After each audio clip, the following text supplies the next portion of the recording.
Welcome back. We left you last time having completed the first chairlift, and now we were looking at the second chairlift, which goes all the way up to the top there. And now we're beginning to see just how big that glacier is. And it's not long at all before our chariot soon appears. But wait, you could just do this level and experience a nice cup of tea in that cafe just over there, look. And so off they come, and on we get. And packed in like sardines, we're off. And because of that, I couldn't get to the front. There wasn't an awful lot to see on this side, apart from the passing cable car through those rather dirty windows, thinking you'll miss it. But as we get nearer the top, the sights keep coming, including somebody preparing, I'm guessing, to abseil. It may say welcome, but the first thing you get when you're there is a ticket telling you when you've got to go down. So, it's your ticket for going down. You have to place in a car number 7, leaving at 12:15. Okay. Okay? Yeah. Enjoy. Thank you. How is it still hot? If you don't like heights, don't look down.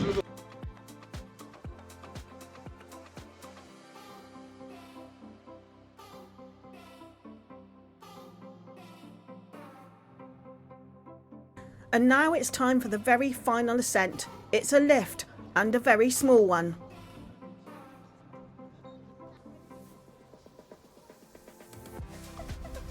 What can you say? Just spectacular.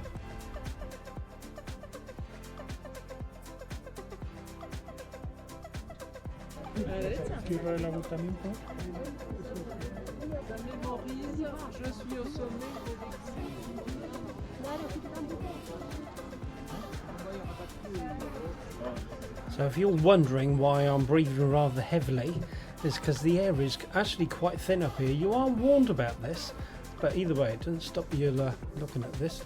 Brilliant. Top of the world, Mont Blanc behind me. Sorry, I'm feeling a bit dizzy. It's alright. Hold on to me, David.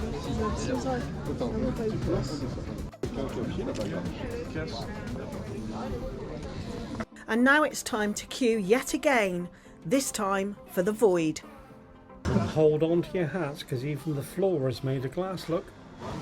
And from this height you truly are looking down. We came up from there on the lift. Ooh, at last we're getting near the front, and guess what? We're not allowed to film.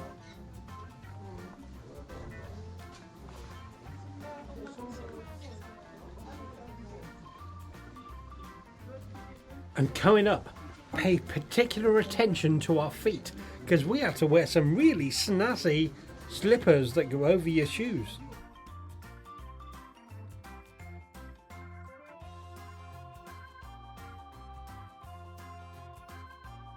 And if you don't fancy lift, you can always climb the mountain like these nutters.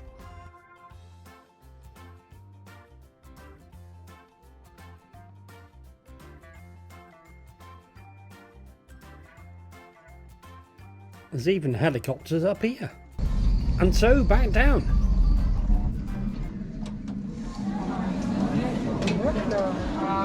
And following the signs, which are pretty well laid out, and also there's a good set of English ones too. And seating actually, if you do get struck with lack of air.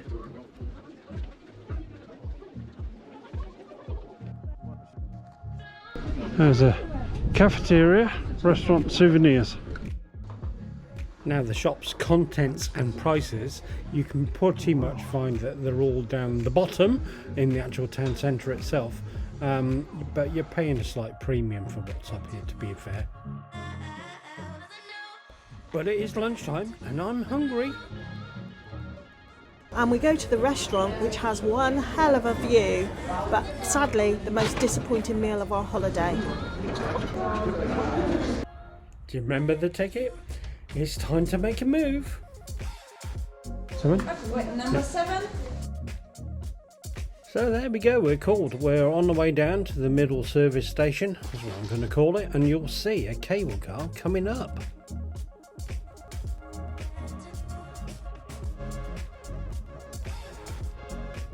Well, the reason I called it a service station, there's a restaurant on the right hand side, look.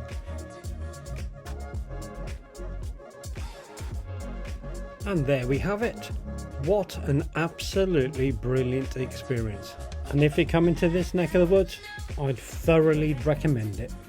Was it good value for money? Well, if you went to go and see a Premiership match, it would cost you more than the ticket for this. In fact, the 2-day ticket for this. Now, we're not actually going to be able to do the second day because of our up and coming power problem. But even if you don't go up there and just look at the views, fantastic place to come to. So I'm dead impressed with Chamonix, dead impressed. Now then, back down the bottom, there was a Super U, so we filled up with fuel. However, there is something which I could not believe my eyes. Yes, you are seeing correctly. That is a 24-hour pizza machine. What will they think of next? And so we get back to our site, where it is, needless to say, quite busy. I think it's before it's after 1 o'clock, isn't it? And before siestas, and hot. So I think there's a dip in the pool coming up. He said laughingly, as there's a major dip in the bloody electrics coming up. What a day. Well, see, we are, kind of 8/10 of the way through our holiday. And then I got a phone call. And it was from Swift Alarms, saying your alarm's gone off due to low voltage. I thought, what? Well, first of all, I'm in the caravan, so no need to worry about it. But low voltage. So I thought, okay, really? Up until now, every now and again, the battery was not the battery. Every now and again, up until today, the alarm's been intermittently making a beeping sound, and the only way to fix that is to turn it off, as in power to the whole thing, and then turn it all back on again, and then that cleared the alarm. So we thought, well, that's what we'll do, and then I'll take it back, and when we get back, and they can see what that is. So it was only serviced last month, well, weeks ago. Then I thought, I'll just check the battery underneath the seat. And we had 240 volts, not a problem, everything in the caravan was working, but the 12 volts wasn't. And sorry, the reason why I could tell that 12 volt wasn't working, because above the door, the Swift panel was completely blank, and so was the Aldi heating one next to it. So I thought, I'll just take all the covers off and have a look underneath, check all the fuses, they're all working fine. The charger, which is battery charger, which is strapped to the outside of where all the fuses are, had a green light on it. So I thought, well, you're getting 240 volts in, but you're not charging the battery, are you, by all accounts? So what I'll do is I'll take the battery out and just check the connectors. Well, first of all, I had to do up the connectors, they weren't very tight. So I redid all them, put them back in. And you know how it is when you put the live one on and it sparks a bit? So this without any testers, it was just sparking, and normally tells you got a decent voltage. Wasn't even doing that. So I was trying to think how old the battery was, because Fiona asked me, how old's the battery in this caravan then? Is it possibly the battery that's completely dead? I thought, well, it's not completely dead, but it might be well past its sell-by date in terms of it's not holding a charge anymore. We spent, Fiona and I, a couple of hours driving around trying to explain to people what a leisure battery was and could get hold of another one. Eventually I did find a place that sold us a brand new, only 85 amp hour battery, but it would do. It's a leisure battery, plugged it in, exactly the same. So it's not the battery, it has got to be the charger, to which I can't do anything with.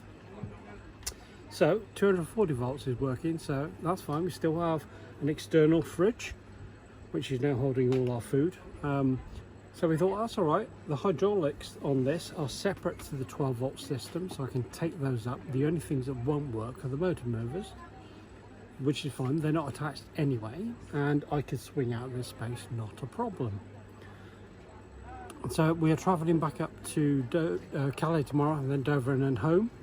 So we thought, well, there's no point doing much more now. We'll just leave it until we get back, and I'll ring my local caravan dealer.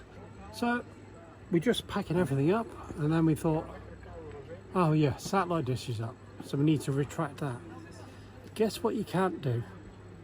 Retract a 12 volt only satellite dish. There's no emergency button, there's no self taking it down, nothing. So I'll have to remember that for next time. If you come with me, I will show you what we've done, Fiona. Come on out. And just point up there. So the dish is leaning backwards. It has all the bolts on it still. They were loosened just to be able to do that, swing it back, and the bolts were tightened up, so it ain't going anywhere. But the arm that was pointing at the front, pointing straight up, has been taken off and has been cable tied to it. So it is all right to travel. It is going in the right direction, but again, it's not moving anywhere. But we now know how to remove an Omni vent, which is what I didn't want to do on the inside, in order to get to the bolts to take that thing off in the first place. David, you are the master of the vent. Tell us about it. Dad is known as the one person where something, like anything could be not working. It could be the biggest fault in the world, he'll just touch it and it'll get fixed. He couldn't put something up there, I touched it and it worked. That's my broken race. It's a pain in the ass too. So I'm thinking, well, it can't be the Dodge panels. I don't believe both of them would go at the same time. And they're independently wired anyway, and go down to the fuse box. As long as we can get home, it's fine. Everything on that panel doesn't work, so we have no water because no pump, and the toilet flush doesn't work. The heating, not that we need it. No, the fridge won't turn on at all because you need 12 volts in order to select gas or electric or battery, and you can't. So there we have it. So tomorrow will be a slower trip back. And so we squeeze into the restaurant for tonight. The amenity blocks are used for tonight's ablutions and tomorrow morning's ablutions. But either way, we pack up everything else and we're ready. Well, that's it, we're off. Yeah. And here we go. This is our one night stopover. And as you can see, we've got another 5-hour trip. But there was some juice left in the battery, because it raised the hydraulic steadies up for us. Yeah. So it's the charger, isn't it? It's not plugged in. Even though there is green light on. Green light means fail. Yeah. But back on the road, oh look, it's toll time. And we managed to kill 2 birds with 1 stone here. So first of all, the air section of it, where we can pull over and do some eating, so we can get all that stuff out of the fridge. The one in the back of the car, that is, because it's not the one on board, obviously. But I can also check the satellite dish hasn't moved and it's still cable tied where it was. Now it looks alright. Come on, love. She knows we're waiting, so she's deliberately going to take her time now. But we do the 5 hours, we get through this toll, next thing you know it, we're on site. Even with brake dust and squeaky brakes. Now Fiona does the fastest check-in known to man, and we go round the site, because I have been here before, and I'm trying to find the pitch, which I can drive straight out of. And lo and behold, it's here, and it's free! Yippee!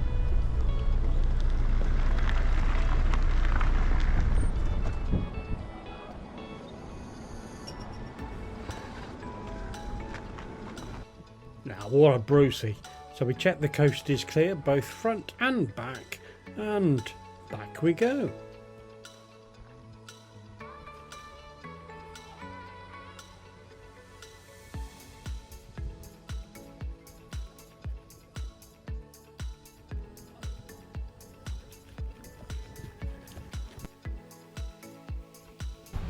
It's warm, it says in my car it's 36 degrees.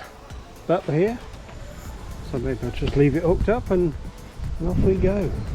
And there was still a bit of juice, look, for the steadies to come down, they're hydraulic ones, run off the 240 volts. in this case. We also put the aircon on because that runs off at 240 volts, and by heck it was still warm even later on. But as an overnight site, it's fine. It's got everything you need, including a pool. And obviously we don't have any water or pump or anything like that, so they sell water, so we had some of that. And obviously TV was via the internet, so this has to be the easiest departure. We're only a couple of hours away from Calais. Our train is mid-afternoon, so we have a leisurely get up and go. And not forgetting the toll yet again, but it is the last one. And so to next week, we actually get to board the train, and I'll also give you the fix for that electrical problem that I had. But anyway, thank you for watching. Please like, subscribe, hit the little bell, and I'll see you next week.